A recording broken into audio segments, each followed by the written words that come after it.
এক সময় একটি বিশাল জঙ্গলে একটি পরাক্রমশালী সিংহ বাস করত। সে ছিল অত্যন্ত শক্তিশালী এবং সমস্ত প্রাণী তাকে ভয় পেত। প্রতিদিন সিংহ অনেক প্রাণী শিকার করে খেত। প্রাণীরা ভয়ে কাঁপত, কিন্তু কি করবে তা বুঝে উঠতে পারছিল না। একদিন সমস্ত প্রাণী একটি সভা করলো। হরিণ বলল, আমরা আর এভাবে ভয়ে ভয়ে বাঁচতে পারবো না। বানর যোগ দিল, আমাদের একটি পরিকল্পনা করতেই হবে। দীর্ঘ আলোচনার পর তারা সিংহের সাথে কথা বলার সিদ্ধান্ত নিল। পরের দিন সকালে প্রাণীরা সিংহের গুহায় গেল।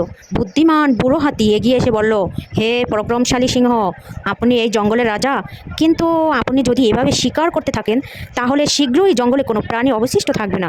আমাদের একটি প্রস্তাব আছে, প্রতিদিন একজন প্রাণী আপনার খাবারের জন্য নিজে আসবে। এভাবে আপনাকে শিকার করতে হবে না, আর আমাদের নিরাপদে বাঁচবো। সিংহ কিছুক্ষণ ভাবলো, তারপর গর্জন করে বলল, ঠিক আছে, কিন্তু যদি কোনো প্রাণী একদিনও দেরি করে আমি সবাইকে শিকার করব। সেদিন থেকে প্রতিদিন একজন প্রাণী সিংহের গুহায় যেত। একদিন একটি চালাক ছোট খরগোশের পালায় আসলো।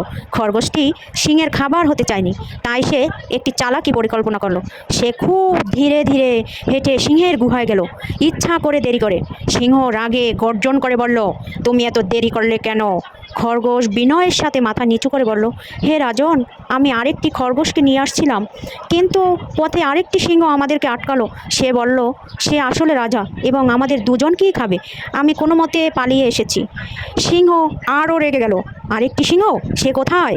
খরগোশ বলল, সে কাছেই একটি গভীর গুহাতে থাকে।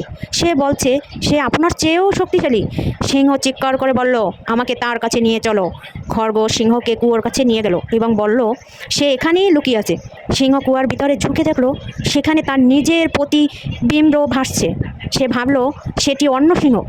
লাফ দিয়ে কুয়ার ভিতরে পড়ে গেল, কিন্তু আর বের হতে পারল না। এভাবেই খরগোশের বুদ্ধিতে সমস্ত প্রাণী রক্ষা পেল।